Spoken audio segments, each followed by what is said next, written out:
hope for the best. Yeah, these are supposed to be good, but they really do impact your breathing.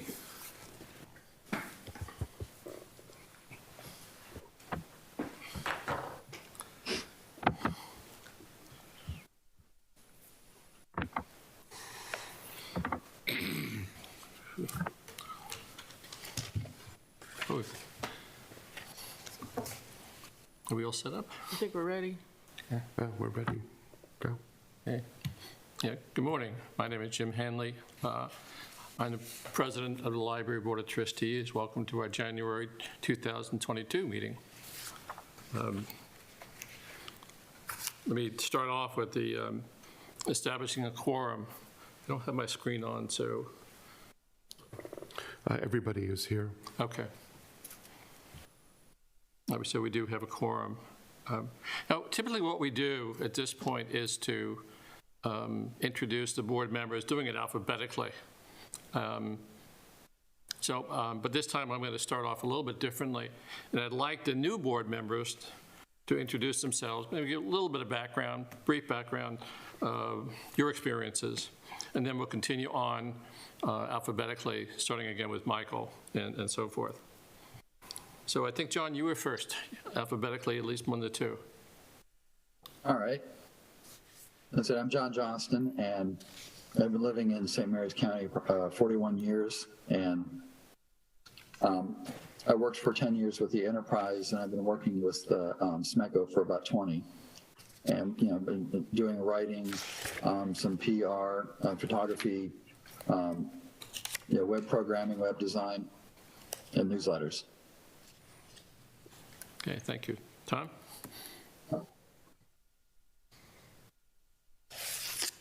Tom, you're next. Good morning, fellow members. I am Tom Russell. I'm a lifelong St. Mary's County, and that makes me what do they call me, a SMIB? I have been Director of Environmental Health, Deputy Director at Metcom, and a Managing Director at SMECO. I retired on September 28th of 18. I have been a flower delivery guy part-time up until Christmas Eve, and I now really am fully retired. Lifelong gym rat, and I enjoy the outside. This is a tough time of year for me, quite frankly. But bottom line is I'm glad to be back and involved. When I retired, I kind of withdrew from all the boards I had been on at that point. My wife had a very serious illness, although she is fine now, and so I'm looking to get back and give back some if I can. Okay, good. Thank you, Tom. Okay, Michael, back to our usual routine. Good morning, everybody, and welcome to our new board members. We're really excited to have you. My name is Michael Dunn. I'm the Vice President of the board, and I work at St. Mary's College as the Assistant Vice President of Equity and Inclusion. I have 3 school-age kids. My whole family loves to use the library. We got a whole duffel bag of books on Saturday. They've all been read, so we've got to come back again very soon. And it's great to see everybody in the new year. Okay. Jesse, you're next. I'm Tressa Setlak. I'm now the treasurer of the board. Thanks. My name is, my name is John Walters. I'm just beginning the 2nd year of my term, and I am 6 months to go in the retirement program from my former employer, Edward Jones. Okay. Thank you. Okay. Good morning. Yeah, sorry, Janice. Yes. Good morning. I'm Janice Wallflower, and I'm a retired educator, lifelong member, or resident of St. Mary's County, born and raised right in Valley, Lee, Maryland. And this is my last year on the board. I will have served 10 years at the end of this year. And welcome to all the new members. Thank you. Okay, the next item is the approval of the December 21 minutes. Now, if you looked at it, again, I'm focusing on our newest members. The format of the minutes is typical. What's unique about this one is that we did have an executive session, and it pretty much outlines the topics that were included in that session. So we normally approve those minutes at the following meeting, which is today. I'm going to ask for a motion then to accept the EALs as presented. Move to accept. Okay, I'll second. Okay, any questions about the EAL? Just the spelling of my last name, that's all. Oh, okay, okay. We're talking about the minutes, not the EALs, right? Right, the minutes, right. I'm sorry, did I say EALs? Yeah, the minutes, I'm sorry. The approval of the minutes. I move to accept. Okay, and I'll second. Second. Okay, so again, I'm sorry, any questions, comments about the December 2021 minutes? There is an item on there, but I'll circle back to it. It's correct. I just want to do a follow-up later on. Okay.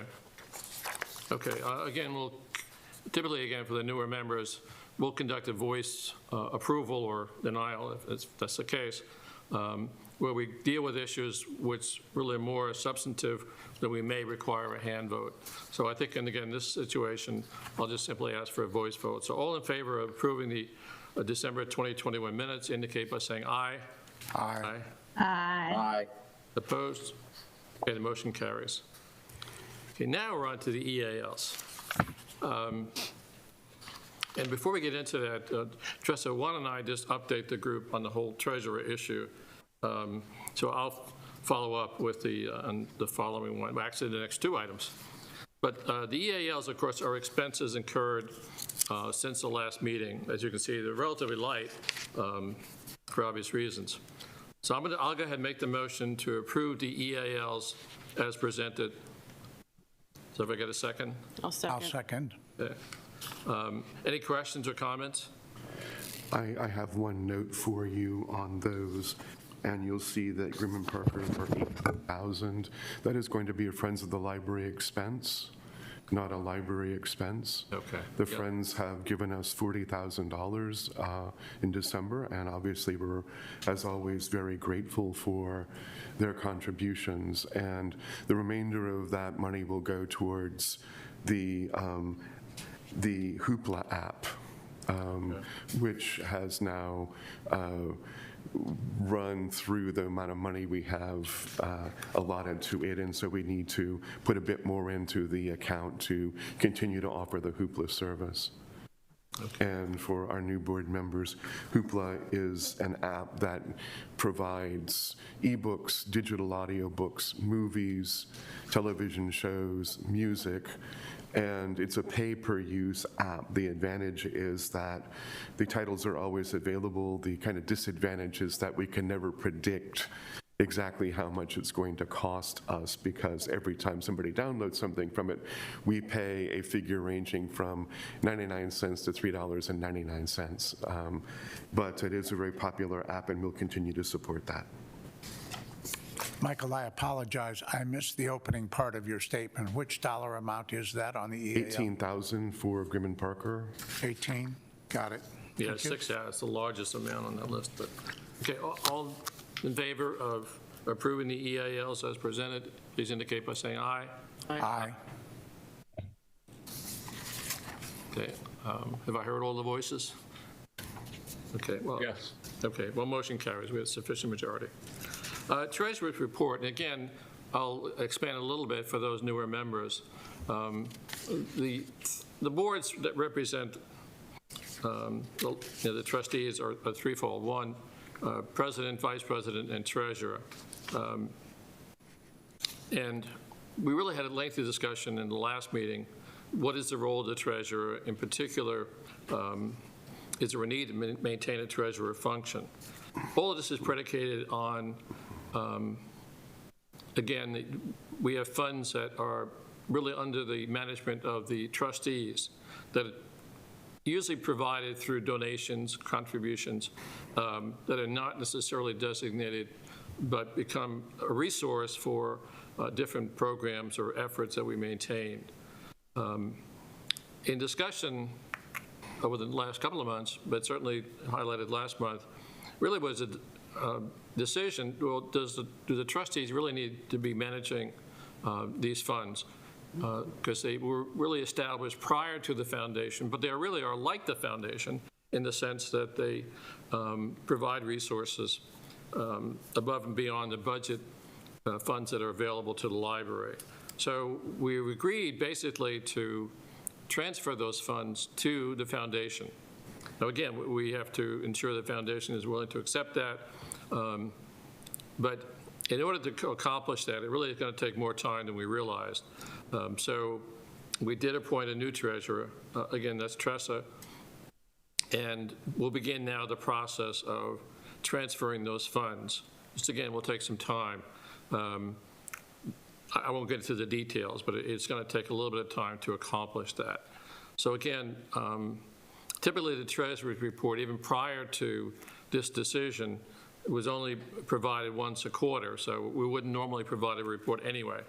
But again, we'll keep you informed as this process moves along. Any questions about that before I move on? Question for Jim, I'm sorry, for Michael. Will there be a trustees meeting this month?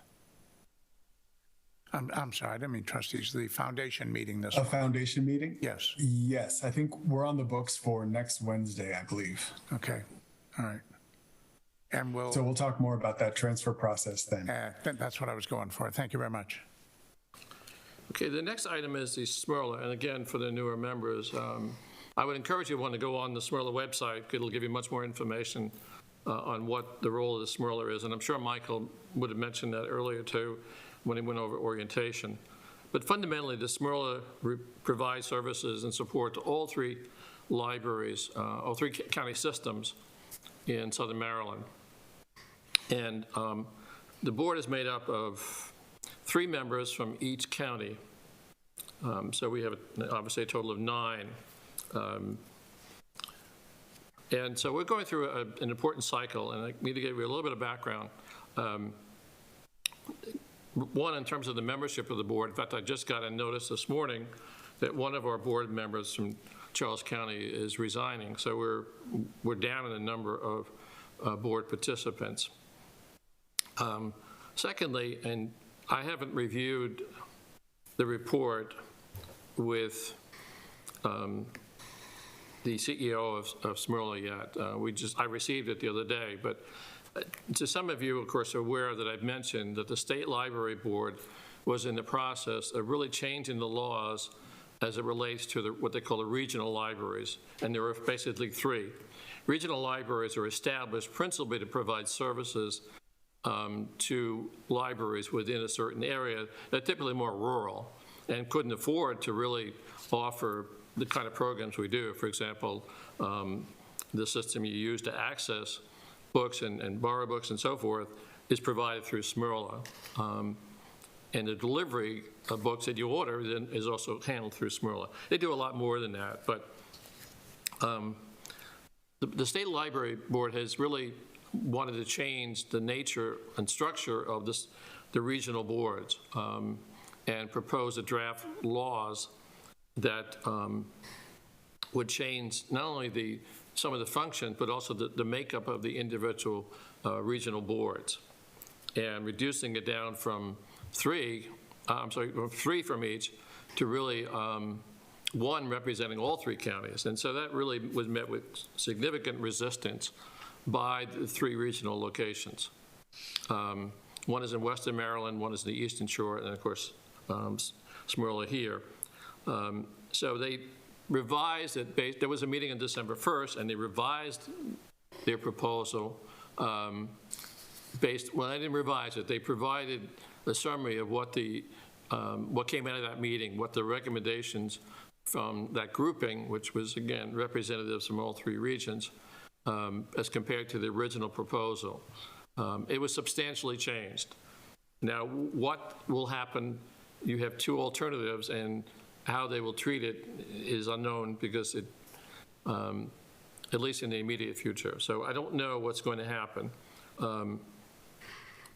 What I'm leading up to is that we will have a shortfall in the SMERLA board beginning in March. I come off and leaving only 1 member who was actually not even a member of the current board, but who was a member of the prior board, which is permissible under the way the bylaws are structured.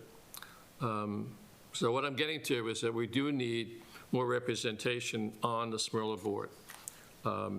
In particular, 2 members for the immediate future, because any changes that occur really won't be impacted until October 2023. But we need, at least need one more member to represent St. Mary's County on the Smyrna board. So I'd ask you to think about it and consider it. And again, if you want more information, you have my email on the makeup, what the board does and so forth. I'll be glad to answer that. And I'm not going to ask for volunteers at this point, but ask you simply to think about it. Otherwise, we're down to one, and that's precarious for a number of reasons. Jim, just as a housekeeping, how often do they meet and on what cycle? They meet once a month. Like the third And, Wednesday? yeah, it's actually, they're meeting tomorrow. It's the second Tuesday of the month. Now, the big question that the Smyrna board has to determine, we've obviously been meeting online and have been doing so. That may continue, I don't know, but it'll be occurring. That decision will come after I'm off the board, but that's, but it's right, it's only once a month. And it's, on occasion, we've skipped months because we just don't have enough to really focus on. So you're probably going to be either between 10 or 12 meetings a year, not every Tuesday. Time of day are the meetings? I'm sorry? What time of day are the meetings? Actually, same time as our meeting here, 10 o'clock, Michael. If they go back to in-person, or does it rotate location, or where is it held? No, it's really held at Smyrna headquarters, which is co-located with the Charlotte Hall Library. Okay, so here it's in county. Yes, yeah. Right. It's actually an ideal location for all three. Okay, so Michael, we're up to you. All right, thank you very much, Jim. We'll just start by taking a look at some celebrations. We have a nice partnership with the health department, and we share information from them and they share information from us. Recently, that's taken a more tangible form, and we have been giving out first rapid COVID tests. And as of 9 o'clock this morning, a press release went out talking about giving out masks. Each library has 1,400 KN95 masks. These are the ones that are effective in screening out, or more so than like a personal or homemade mask, in screening out the COVID virus. And when I left to come here this morning, there was already a line formed. I don't know how long it will take us to go through those 1,400 at each location, but if what happened with the COVID test is any indication, it's not going to take long. We got about 500 of the rapid test kits per library, and went through them in a matter of hours. We had to establish a phone line to try to field the call volume because we were simply overwhelmed by the phone calls. And what that call did, if you've called into the library, it says if you're looking for the mask, it let you know if we've got them available or not. And we've just very quickly went through the supply that we had. The health department could resupply Lexington Park, but found that it was more difficult to supply all three libraries. So more recently, they've moved most of that to the volunteer fire station out here on 235 in Hollywood, although I believe later this week, not now public, there may be some additional test kits at the Lexington Park location, which is close to the center that they use in Lexington Park, and they can get kits there more easily. In any case, we had several people who were specifically involved with passing out the kits, and I'd like to have you thank them, and they are Brittany Cornish, Tess Goldwasser, Naomi Cole, Sandy Kleist, Emma Rollinson, Sue Clifton, Jeffrey Stainbrook,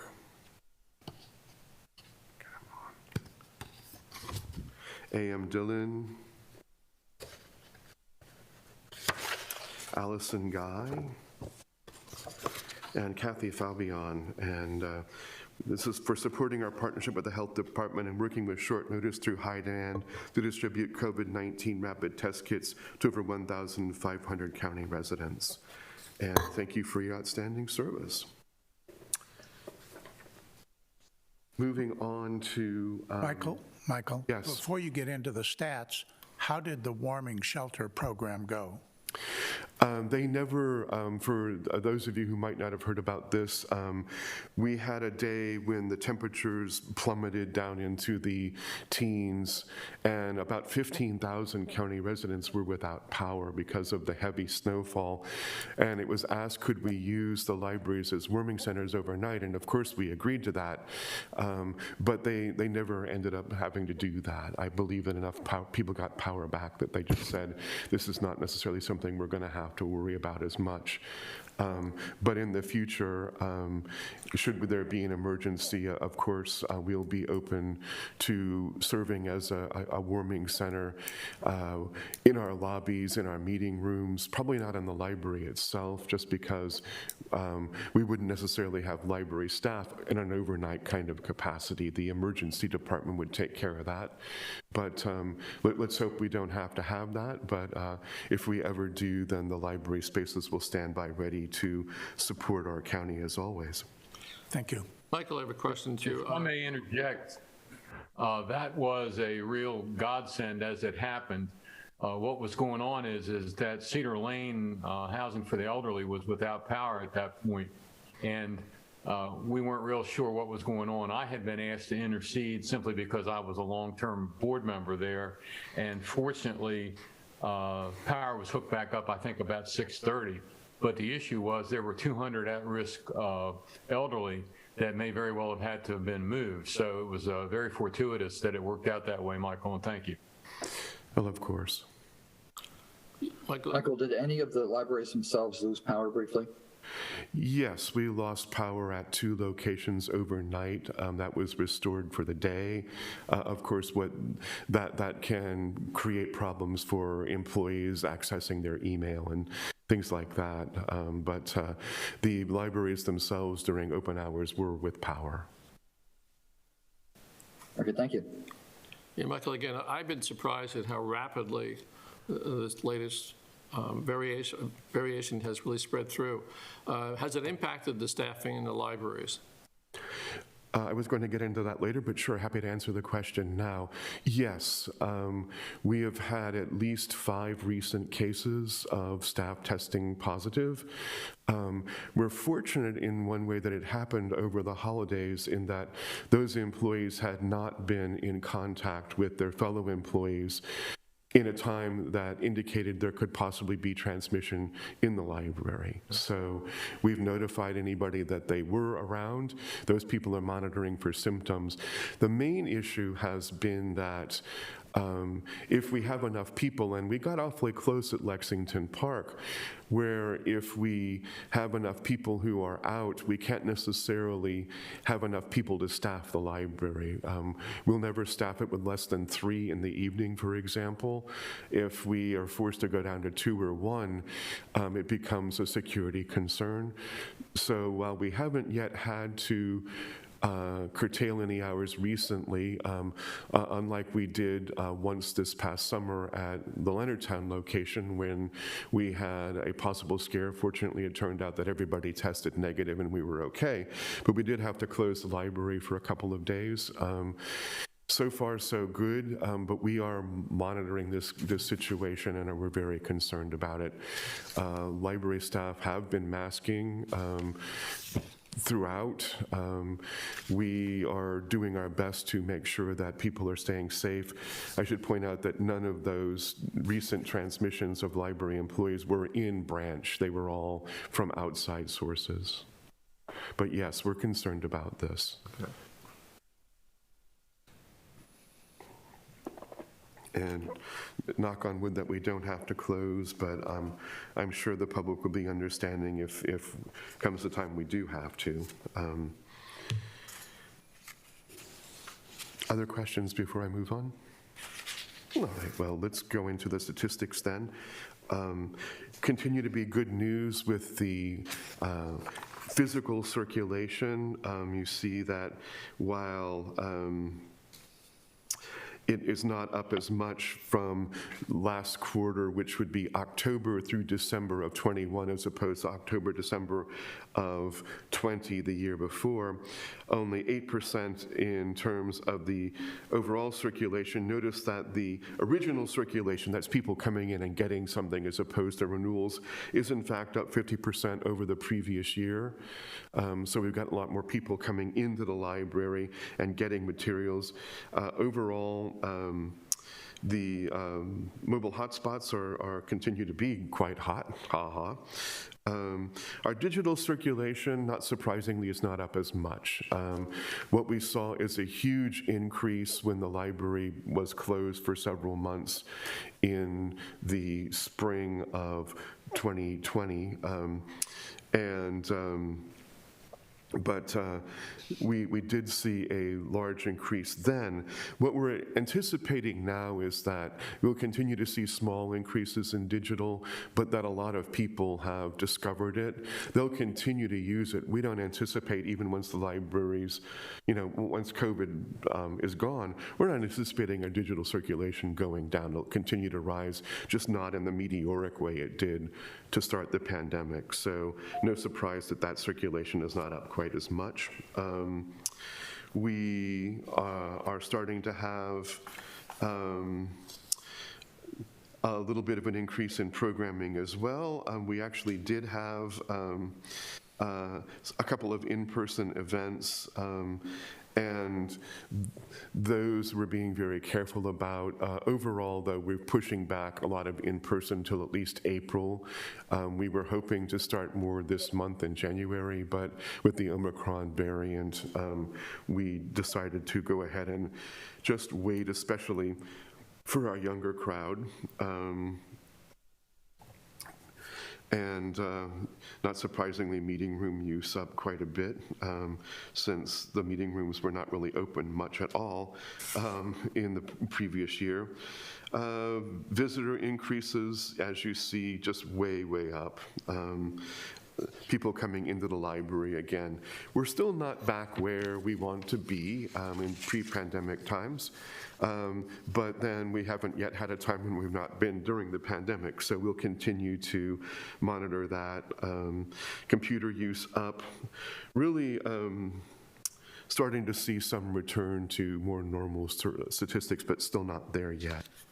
Any questions about any of the statistics for the year? Or for that sort of quarter versus the prior quarter. It's good to see, this is a stressful time for people to work with the public. Our staff are delighted to see more and more people come into the library, but we're also being very careful about, trying to make sure that it's done safely. Your budget report, we are basically with, at this time, 52% of the year gone. In most areas, not spending anything quite like that much, so we're sort of healthy in terms of where we are for the year in terms of the overall budget. There's a couple of areas, for example, the technology area where we've done a lot of spending up front in the year. That's, we'll replace about a third of the computers each year, so that's already taken place. So a number of areas where we do spend up early in the year, and so the amounts are higher. But I don't see any place where I'm particularly concerned about where we are in terms of the overall budget. We have spent more in the collection than is reflected here, and we'll get those numbers caught up for you. Questions about where we are in terms of the overall budget? Michael, a question on page 2 of 6, if I may. It's not the dollar amount that has caught my eye, but Charlotte Hall telephone up 65%. Is there a reason for that? The phones system changed. We went in with the county and previously had been in with them at Leonardtown. Now we're in with them in Lexington Park and Charlotte Hall. It's causing a slight increase. And no, it's not really the dollar amount, but for next year's budget, we will budget for that, having a more accurate idea of what that's going to be. Okay. And on page 3, in the top set of numbers, contracts up 122. Is that because they're front-loaded Yes. during the year? Yeah. Mhm. And below that, memberships, the same reason for the percentage spike? Under FSA admin, I'm on still 3 of 6. okay. Under other, just above total other, I it says see. memberships. Yes, those will all be front-loaded for the year, basically. We, belong to this, that, and the other local organization, like we're members of the Chamber of Commerce, and all those bills come fairly early. So that's also front-loaded. I'm not anticipating those going up all that much. Okay. I think on those 6 sheets, that's my only question. All right, well, Oh, wait a minute. little bit of good news I on, apologize. go ahead. On page 6 of 6, where you have in the top box, mobile library grant 250, spent to date 158, percentage spent 0. Well, obviously, that's not correct. We'll just have to correct the percentage, but the dollar figures are correct. Okay, and that same error occurs in the box below, percentage collected 0. Yeah, we'll just have to fix those percentages there, All right, thank you. but the numbers are correct.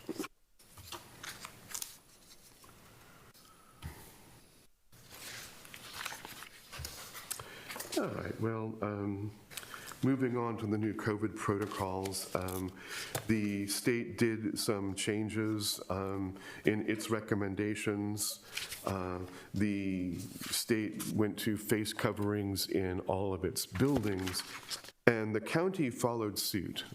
So I have provided for you the press release from the county. You'll note that it doesn't necessarily include the library because we are a separate entity from the county in terms of our finances and how we're established. But when the county went that way, we followed suit with them. And simply as a matter of promoting public safety. So we are now requiring masks for people entering the library. We do have a supply to give to people who might come without a mask. We are asking for compliance. So far, although this has only just started, we're not seeing anybody, create a disturbance over that, but we're just being very careful and making sure that we're being polite when we ask. And with any luck, we'll have some compliance. The CDC recently changed some of its guidelines about how long people would need to quarantine, and I provided those new Maryland guidelines for you, and we're going to be basically following those. Although we will continue to require masking for our employees at all times. It's not like that's going to change at all. But if we, it used to be that somebody would stay out 10 days, and more recent guidelines from the CDC, because of how quickly both the Delta and Omicron variants act, is that if you are over the symptoms, 5 days is usually good. We do ask that an employee who has been tested positive be at least 5 days without symptoms and then have a test before coming back. So we're just changing a little bit to try to make sure that we're following the CDC most recent protocols, but also remaining safe for all our staff members.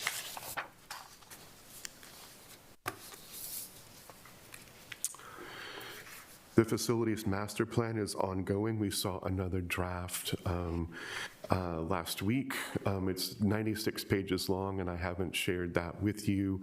I will, as we see a final draft, which should be done by, we're hoping certainly March. It's looking at all three of our locations, but focusing primarily on Charlotte Hall and Lexington Park. And looking at those facilities, this is by an architecture firm called HBM, which does quite a bit of work with libraries nationally. They're very well known. And so they're just kind of looking at some of the things that we've done at Leonardtown that have been successful, and how could we do some of that same thing out in our other locations. I have provided that second draft to the county as part of the ongoing process of looking at getting some capital funding to renovate Charlotte Hall and Lexington Park libraries, both of which are pretty much sorely in need of some modernization. Lexington Park, now 20 years old, and Charlotte Hall a little bit older. The Lexington Park HVA system really in need of a change, but it's really more just reallocating spaces, possibly expanding the Charlotte Hall location, which currently doesn't have any study spaces, is kind of small for the amount of traffic that it gets. And we think by making some changes will not only make the spaces far more attractive, but also more efficient for our staff. So I'll keep you posted on what those sort of recommendations are, and the process of asking for capital funds, which would be about 5 years out. I mean, we're not talking tomorrow, unfortunately. I wish we were. But we'll also then look to get state support from the $7.5 million a year that the state gives out for capital projects. We got 1.6 for Leonardtown. I'm confident that we can get money from that funds if we are able to get county funds to do those renovations. Michael, I have a question about those plans. I know that climatically we don't regularly have a problem like we did a few days ago with power outages, et cetera. But would it be prudent to include some form of generators in these remodeled buildings? We have actually asked for that at the Leonardtown Library as part of that construction. Unfortunately, the funding was not there. We spent all the contingency funds. But yes, I think that's an excellent idea. And a number of libraries that have recently been built in Maryland do have that capacity. They've got large capacity generators so that if a climate emergency, and it could simply be a summertime emergency knocking out a lot of power, it can serve as a cooling center and a warming center, or just a place where people can go and charge their phones. You know, basically for many people these days, if they don't have their phone charged, they're not in contact the way they need to be. So I do think that we'll look at and even recommend that generators be included in those. And as I say, we had put it into Leonardtown. It simply, the money wasn't there. But I think that if we were going to look at those two, then possibly we'd want to try to get Leonardtown included as well. Well, as long as we're not missing the opportunity to at least ask. No, I think that will be an important thing to consider in the in planning for these. And as I say, a number of Maryland libraries have, and I wish that we'd been able to make that happen for Leonardtown. Okay, thank you. The way they kind of manage it is that it is possible there, and it is really in our current Leonardtown location, to close off the actual library where the books and computers are. And what happens is that the meeting rooms, which do have a lot of chairs, a lot of tables, lobbies where you'll find the same, so people can kind of sit comfortably for longer periods of time, do have power even when there's outages. Is there a small generator for egress, exit purposes? I thought I saw a generator outside that building, although I obviously didn't look for it. Not that I'm aware of. If so, I don't think it's regularly used to power up inside. I'll have to double check that for you. Okay. Michael, Yes. Michael, I want to go back to COVID for a minute. Okay. Moving quickly. Is there someone on staff that's doing this, checking the vaccination and if they've had if the quarantine and then they come back positive? Is that putting a burden on the staff, or is that something we need to think about in the future in terms of medical issues? I've never heard of nurses or anything there. I'm not quite certain what you're asking. Are we monitoring with our employees who test positive? What? No, who's doing it? That's my question. Who does all that? Oh, they report Who back to their. handles that part of the? Yeah, they report back to their supervisors who report to administration. So we're aware of what's going on. I wouldn't say it puts a particular strain on us as an organization to keep track of this, especially since we're able to provide our employees. We have a admittedly small stock of rapid tests, so we can give those to rapid home tests to people who need them. I don't think it's putting a big strain on us administratively. It's more, do we have enough people in the branch to run the branch? That's where the strain comes in for us.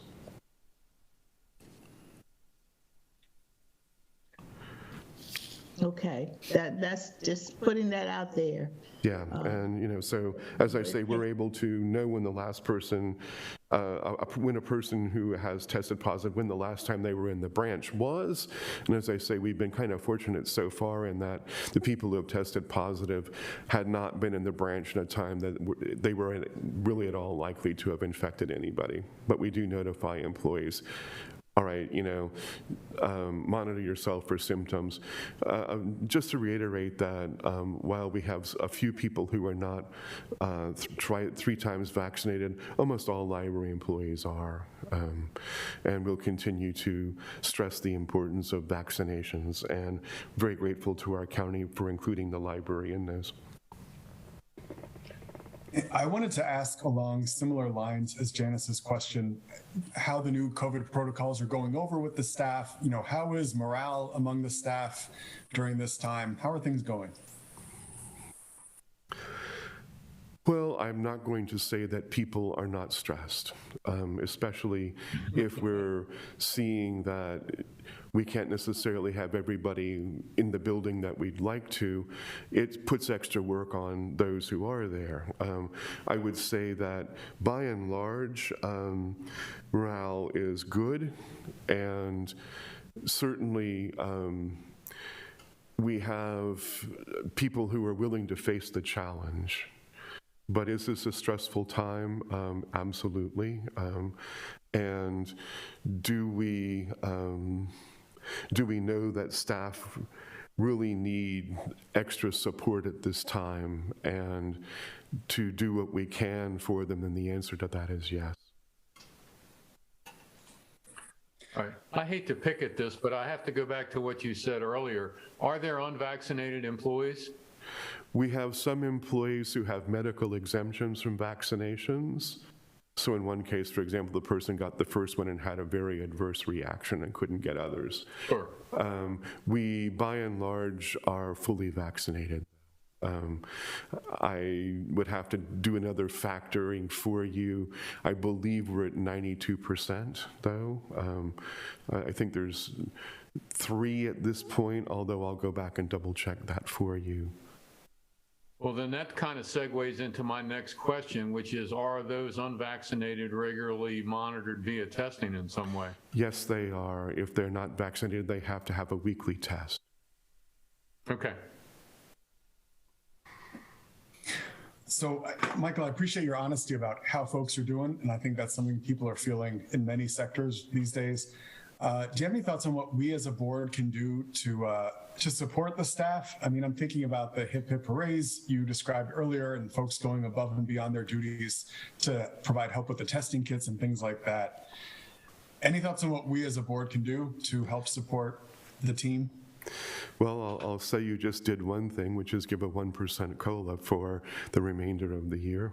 That was very welcome. It's not a lot necessarily, but it shows that you are concerned and doing what you can.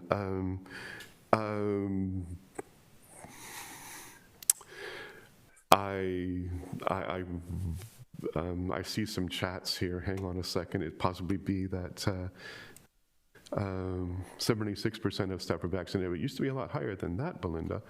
I believe Leonardtown does have a generator. Mary Ann, where's that generator? Because I was never told. It was not at least powerful enough. 96%. There we go. Thank you. That's more like it. I could say 76. We asked for a really powerful one. I don't think that that one would support using it as a heating or cooling station, was what I was told. I think by law, you probably, especially with Office on Aging, have to have at least something to power exit lighting and that sort of thing. Yeah.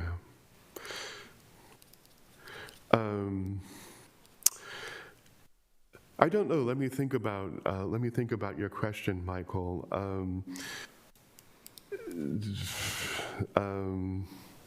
Maybe we could use some foundation money, a way we don't typically do, which is some sort of staff. You hate to have like a party and gather folks together, although we've done a little bit of that for the holidays.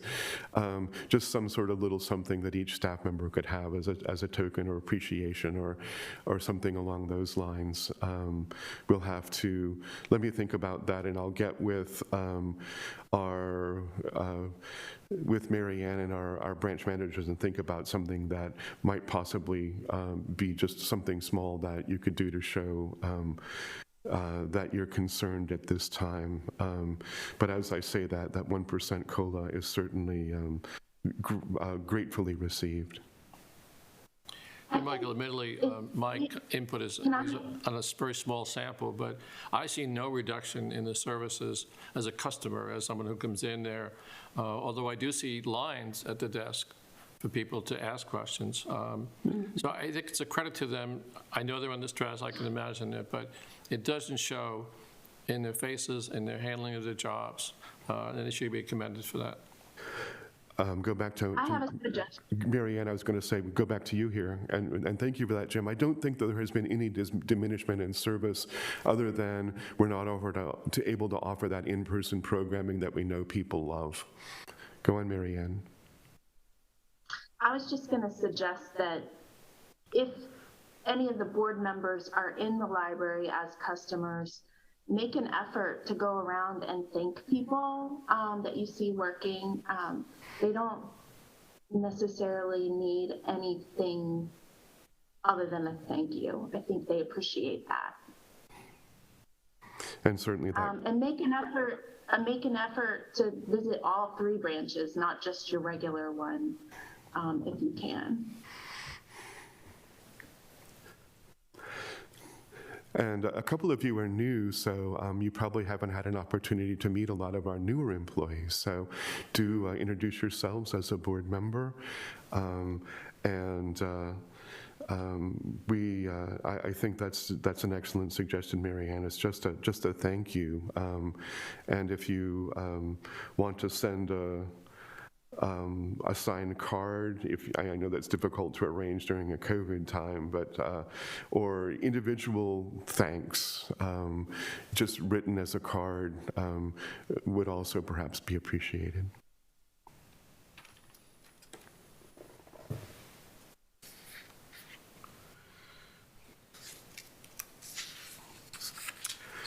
Well, sort of the kind of big news in lawsuit land is that the New York bill, which was similar to the Maryland bill, indeed almost identical, although they had gone slightly farther in what their state would do for lack of compliance from a publisher, was vetoed by the New York governor. And she said the bill was well-intentioned, indicating that perhaps the bill could be reconfigured to in such a way that it would pass.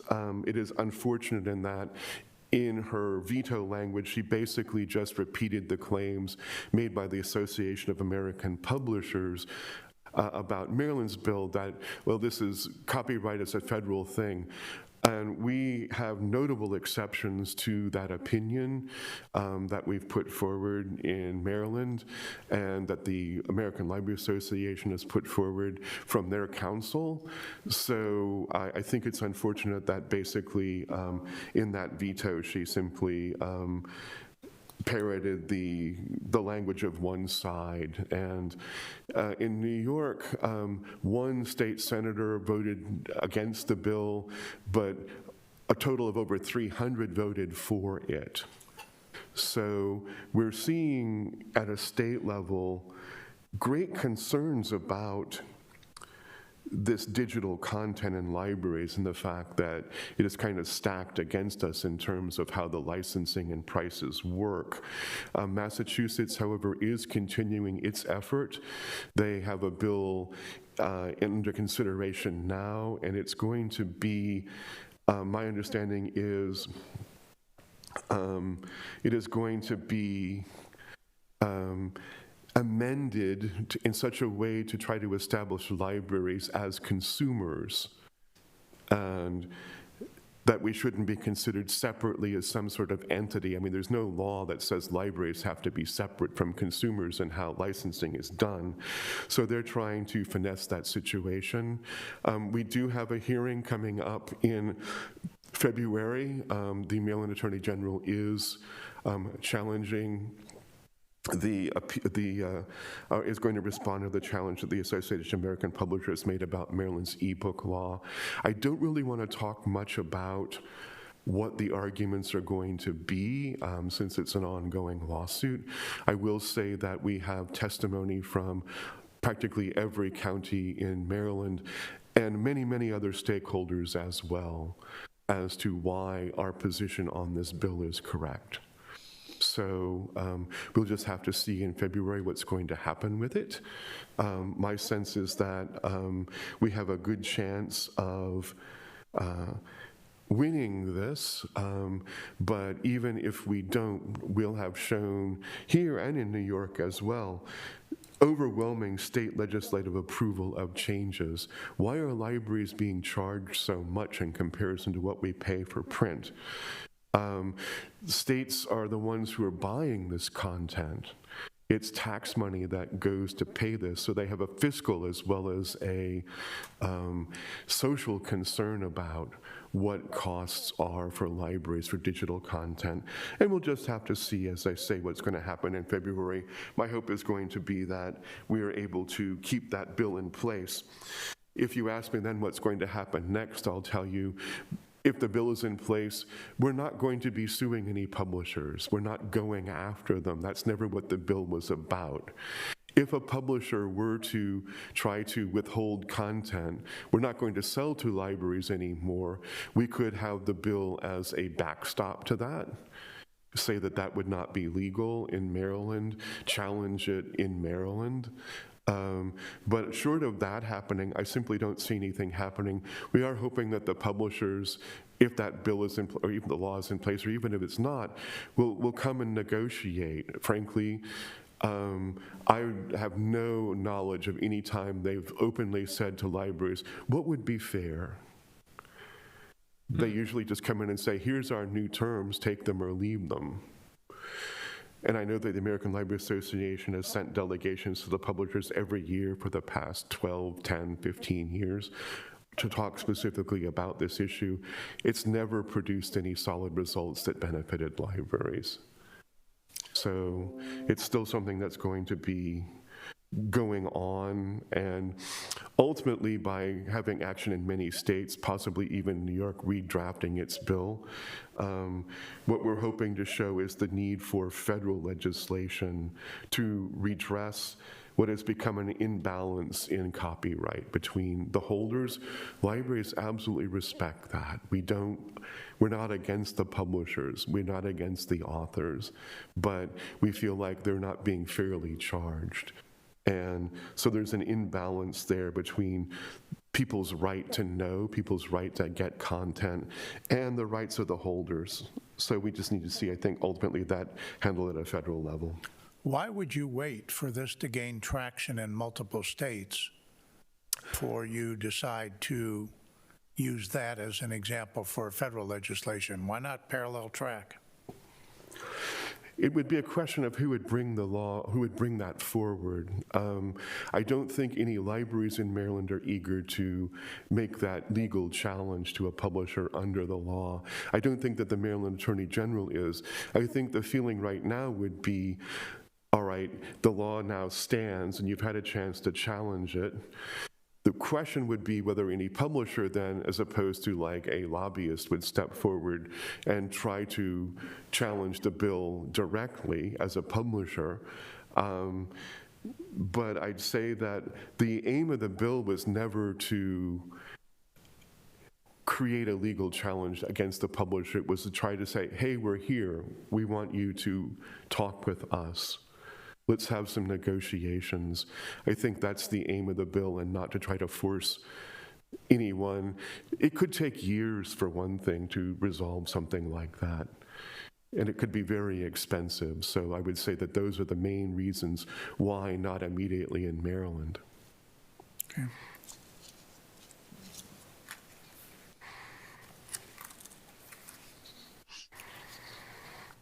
And Mary Ann notes in the chat, in case you haven't seen, the 1% salary increase was also very appreciated, especially given the amount of turnover we've had and the fact that we're not as competitive in pay as other libraries and even in retail. We have had substantial turnover. The last couple of months, it seems to have slowed somewhat. So, I would say that we were all affected by the Great Resignation, as I think the media is calling people changing jobs quite a bit these days.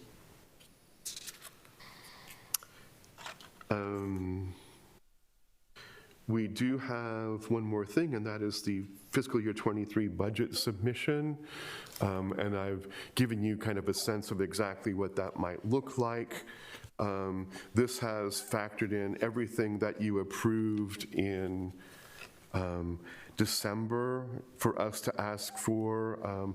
Basically, if the county is doing a 1% COLA and a 2.5% step increase, we've asked for that.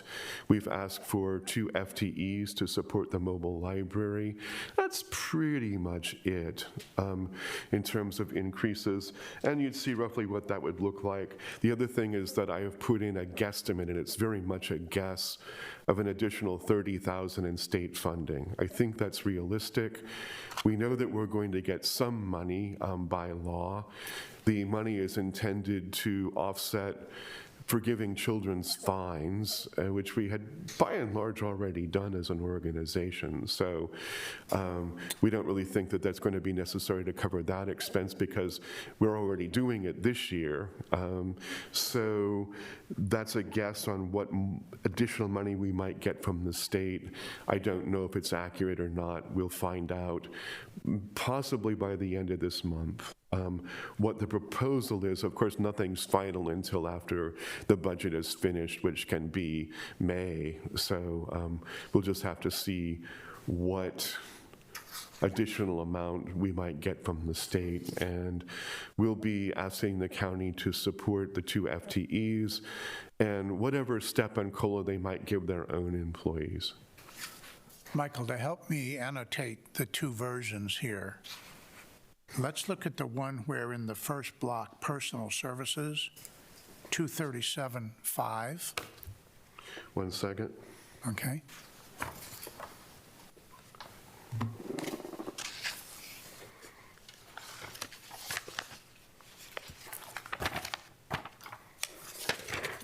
Okay, which line are you on?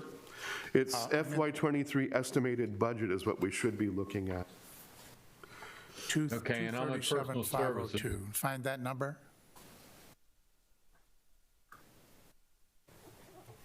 I'm sorry, Jim, I'm sorry, what was your question, John? I haven't gotten to the question yet. So I'm trying to differentiate from my notes the difference between these 2. And I'm just calling that out as a reference point for, I call it version A, 237.5, in version B, 189.6. can you help me annotate to, sort them out a little bit better in my mind? I'm not sure what you're referring to by version A and B. Well, that's my notation. You've got this year's budget, which is sort of where we are right now, and you have what next year's, are you talking about the fiscal year 22 and the fiscal year 23? Both of them at the top say FY23 estimated budget, and yet they differ. No, only one should say that. The other one should say. Yeah, it's fiscal year '22. Yeah, the first just column says- is fiscal yeah, year the 20. first one is the one we already went Yeah. over. That's just this year's budget. Only one. should say- Michael, may I speak? Yeah, please do. I believe that John picked up a version. Remember that I had to make corrections because there was an error in the calculation. Oh, John okay. picked up the first one, and we gave him, he was still in the library, so we gave him the second one that was just corrected. The difference is just a calculation error. So the first one, nobody else got. Oh, okay, thank you, because I've only got the one in front of me, too. Sorry about any confusion there, John. All right, that said, which one do I shred? The 237 or the 189? The one, here, I'm just going to give you the right one. Shred both of them then. And go ahead and shred both of those, because I'm not sure which is going to be which without having the one in front of me. Here is the correct one. I'm going to bring that That's over to you. That's a 237, though. That's what's going to show. 237 is the right one? Yeah. All right, Here you go. very good. Thank you so much. Sorry for the confusion there. I'm sorry, I didn't realize that you had two versions of it. Okay, so you'll see basically for the different departments what an increase in STEP and COLA would be. You'll notice that there's a little bit of a discrepancy between the additional amounts requested for Leonardtown versus Charlotte Hall. And the reason for that change is that a position that was funded from Leonardtown, the person actually works nearly all the hours at Charlotte Hall. And so we said, we're just going to go ahead and fund that from Charlotte Hall instead. So that's why the Leonardtown amount, even though the salary budget is closer to Lexington Park, that increase is not as much for Leonardtown as for Lexington Park. So, Michael, I have a question. yes.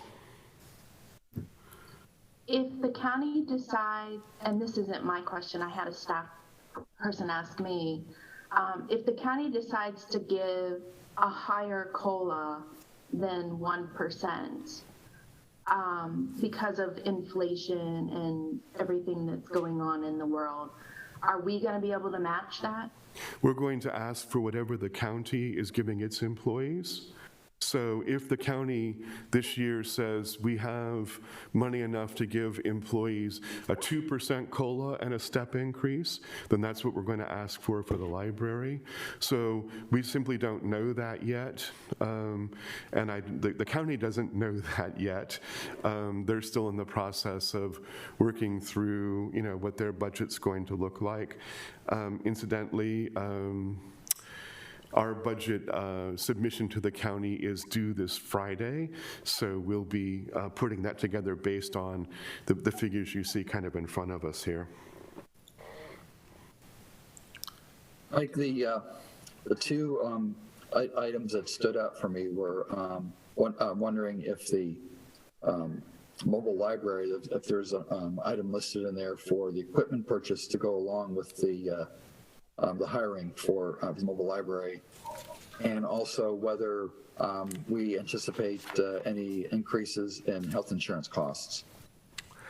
We're not Seems to be a factoring national insurance trend. in health care costs, and the reason why is for the last 2 fiscal years, we've actually received a refund from the amount we're currently paying. And so even if the amount were to go up, we don't think that We don't think that there's going to be an overall increase. Typically, we factor a 10% increase in health insurance costs, but with that sort of track record the last 2 years, we're not going to do that this year. And the aim is to try to minimize the amount of things we ask for.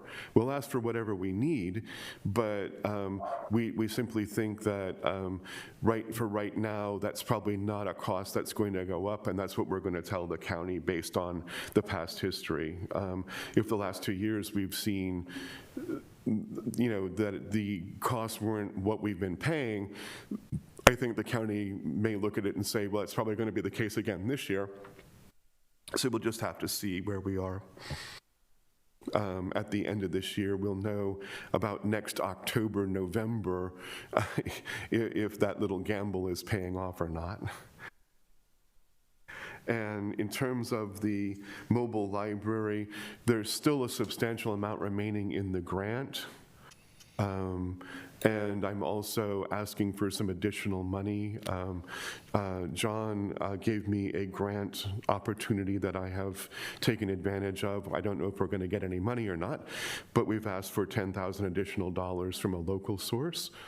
And we're hoping to get some more money from the state to make up those costs. So what we don't have the money for is, in fact, the personnel. How did the fundraising letter do? There's more sitting on my desk that have recently arrived. The fundraising letter is from the foundation, and it cost us about $50 to send that fundraising out in postage, and we've already returned about 1,100, and I'm anticipating opening those letters and seeing still more. Okay.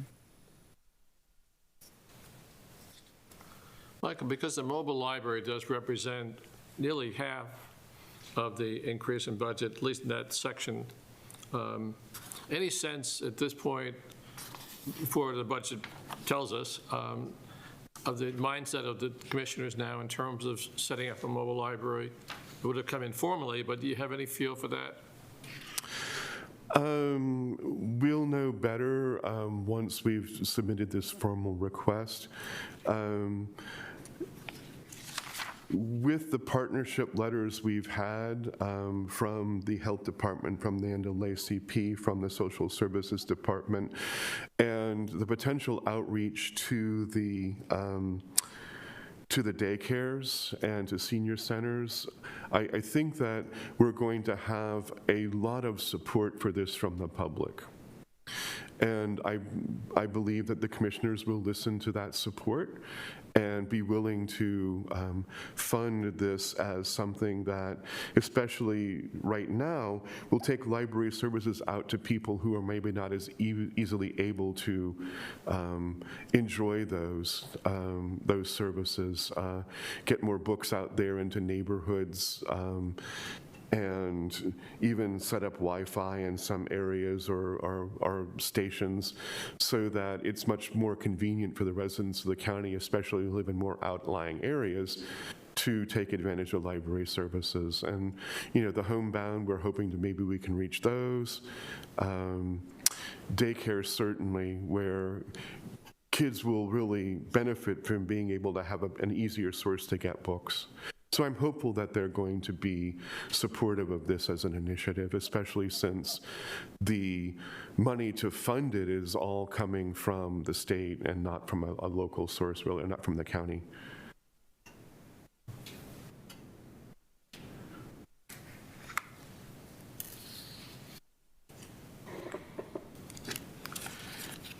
Well, that's really all I have. The budget is due to the county this Friday, and I'll have that submission in on time. A reminder to everybody that the library is closed on a week from today, the 17th, for the holiday. And other than that, are there any other questions? I have a couple, if I may. I said I'd get back to an item that was in the minutes from last month, and it had to do with the $31,000 refund on the health insurance premiums. Have we received that money? Yes, we have, and we're going to be putting that, as you voted last month, into the OPEB fund. Okay, so we have it, but it did not come in December, is that correct? It actually came in November, Oh, and we wanted your vote in December as to what was going to happen with it. It has not been put into OPEB yet, but it will be. okay. Second question is, looking then at the December PNC bank statement, I noticed that the balance during the course of the month actually peaked at a little over $700,000, $714,000 and change. The balance ended at $512,000 and change. And through a little bit of a tussle, we got the audit to agree that we are significantly out of our insurance coverage of $250,000 on that account. So I would like to urge the staff, and through a motion if needed, that we get ourselves in a multiple bank situation to minimize as much as possible our unexposed, our uninsured deposits. Well, we're certainly looking at doing that. I will tell you that that amount can swing incredibly quickly. So if we get an infusion from both the county and the state, and we haven't had a chance to pay out, the $50,000 a month that we do in insurance, if we haven't paid the staff, we might have to pay them twice before we get another infusion in. So those amounts can swing wildly. They're not always that high. That's not actually a fund balance, I should say. It's just what's in the account. But yes, we're looking at how much we'll need. I mean, what we don't want is to have to say, oh my goodness, we can't do something because we don't have the money in the account. So if we do something multi-bank, it's going to have to be something pretty flexible where we could change money back and forth electronically. One can do that fairly quickly in such a way that the accounts are connected even if they're at different banks, and therefore we have $250,000 insurance from FDIC for each. Well, I think we ought to look into that. I mean, if this was my checking account, maybe I'd be a little blasé about it, but it isn't. So I think we really ought to do something that, to the best extent possible, minimizes our risk. Yeah, and we are looking into doing that. I think that, as I say, it's really more a question of making sure that, and in the last year, there have been times when we've held off paying something because we simply didn't have an infusion from the state and the county yet. So it's just a question of looking carefully. I mean, if this was your account and you were receiving regular, money in from your employer, but at a certain point you said, okay, I can't pay my mortgage this month because I have to wait, or I can't pay it right now because I have to wait for the next infusion of cash. That's kind of more the situation we're looking at. And I'm not saying that there's not enough money there to try to make sure that we've got a separate amount in a different account, so much as let's just try to figure out exactly how much that amount will be so that we're not putting the ability to pay our bills in jeopardy. Okay. On the last page of the bank statement, the last item, I note that there is a deduction of $40.80 for a corporate account analysis charge. What is that? We had PNC look at the accounts with us and just try to make sure that they're as efficiently set up as they possibly can be. We're looking at upgrading our systems for taking credit cards in, among other things, as a result of that analysis, to see if we can't save a little bit of money in the way that we do that by going directly with PNC. So it was just, as I say, when out of concerns the board raised about the whole thing, we were just looking to see, all right, how is PNC set up? And we're meeting with PNC still to try to take a look at that credit card. As I say, we might be able to save a little bit of money on how we process credit card payments. So that's what that charge was So for. they're charging us money to analyze how they might make money off of us. $40, I understand, is kind of what's going on with that, but yes. I'd like to see them reverse that out. Well, we'll take a look at it. I don't know what their typical fee is going to be for that kind of thing, but that's sort of what I would assume it's for. I'll have to go take a look at the statement. One more item on the subject of money at hand. If we looked at the audit, I see that going all the way back to 2015 through 2021, we underfunded the OPEB account by $134,404. That, of course, would be reduced by the $31,000 that hasn't hit the OPEB account yet, but I guess soon will. We'll be paying that money this month, yes. Okay. So given the fact that we are trustees on the OPEB account and have an obligation, the $31,000 brings our arrears down to $103,404.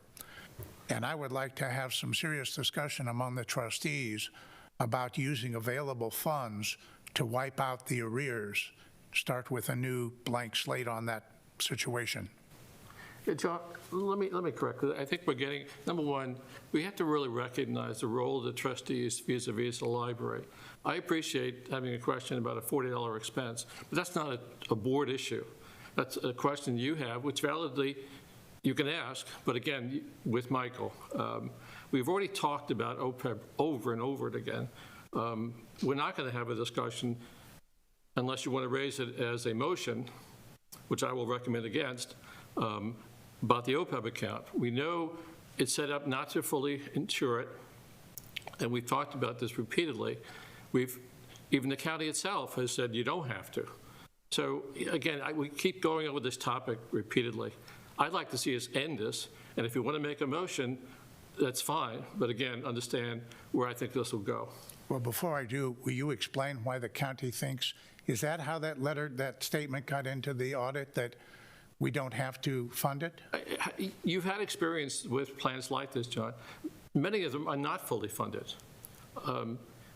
Because again, the cost to do so, and it requires you to you're maintaining that balance for an extensive period of time. I'm doing that same thing with Smyrla. And I'm saying, look, we have a report that indicates that we want to be fully funded. This is what it's going to cost us. And I'm opposing that because based on the demographics of our employees there, we're not going to reach that point in decades.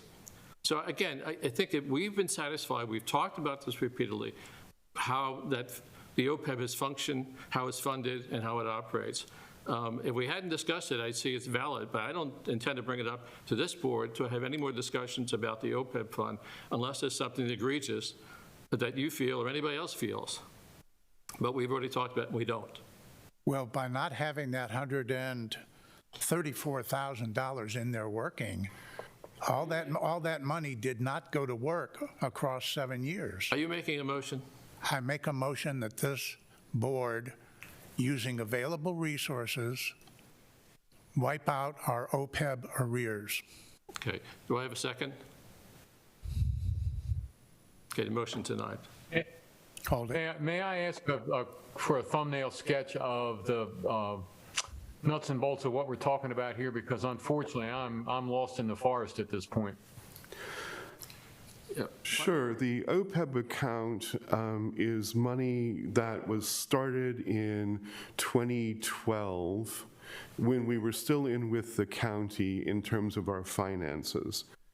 And it's an investment, and the investment ultimately, if fully funded, would pay the amounts that we owe each year to our retired employees who are eligible for health benefits depending on how long they worked for the library and if they retired from the library. And I believe the figures are, if you put in 10 years, that the library would pay 15% of a health care benefit cost. If you were in for 30 years, the library would pay 85% of the cost of the health insurance. And so there's a certain amount that we pay each year. So there's money set aside in the budget each year. It's $99,000 to cover the OPEB. It's supposed to perhaps go into the OPEB. The situation we've run into, except for this year and the previous year, which were great exceptions, are that far from having a fund balance, we have gone into the hole each year. And so what we've been doing with that $99,000 is using that as a pay-go for those health insurance costs. And if we have any fund balance, this year it was, like we got this health insurance refund that wasn't actually related to the OPEB, that was the regular employees. So we said, oh, it was intended for health insurance, we'll put that into the OPEB, for example. We did that one previous year when we got a refund. We have, the amount that you're supposed to put in the OPEB goes up every year. We have asked the county repeatedly for additional amounts to fund the OPEB, and when we do, in public meetings, which I will go back on find on YouTube if anybody wants to see them, the county says, your OPEB looks fine, we're not giving you additional funding for it. There is no requirement that we fully fund the OPEB. There is no schedule that we have to meet to fully fund the OPEB. And given the fact that we do not compete with Charles or Calvert counties in terms of salaries, we do not have as many full-time employees. We see huge turnover this year because we're not competing with retail. I disagree completely that putting money into that is a good use of it. It has grown hugely because of the stock market. I assume it's going to continue to, although there's no guarantee if we have a recession. We've seen that amount go down before. We are, without any difficulty, funding on a pay-go basis those health insurance costs. Would it be better that we fully fund the amount? Absolutely. But we have two funds that allow us any kind of flexibility. They are staffing, we could cut staffing to more fully fund that, or the collection, we can cut the collection to more fully fund that. Everything else in our budget's pretty much neutral. I don't think it's a good idea for the library not to fund its current employees when we are covering the costs for the retired ones, and it's certainly not a good idea to cut the amount of resources that we're putting into our collection. We have more money that goes into it than Calvert and Charles. We circulate more than either one of those. That's the strength of this library, that and its employees. Its priorities. We don't have money for everything. All right, does this pass muster on a budget audit as an exception, or is it not even considered? I'm sorry, could you say that again? Does this pass muster in the audit process? Is it listed as an exception? How does that work? No, it does pass in the audit. We also have a company that looks at this. It's Bolton, and they give us annual reports on it. They are not concerned about this. They say, well, if you could ever get to fully funded at 75%, you'd be fine.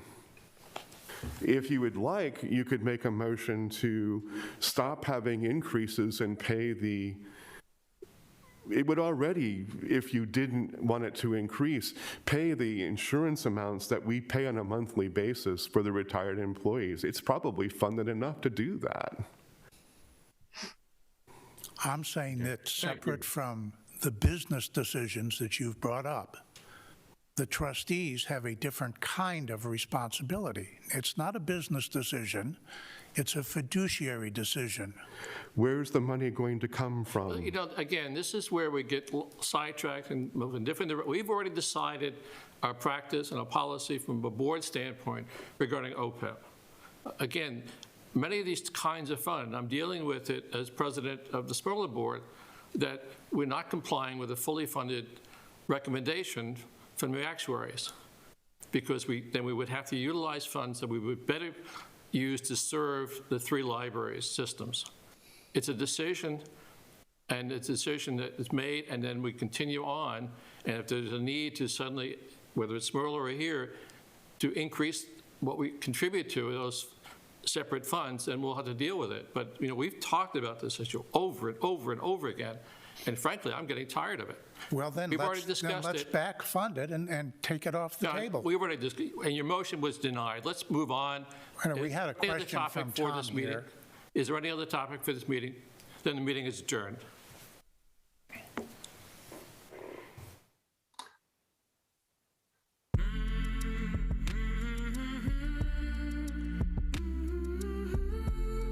Are we done?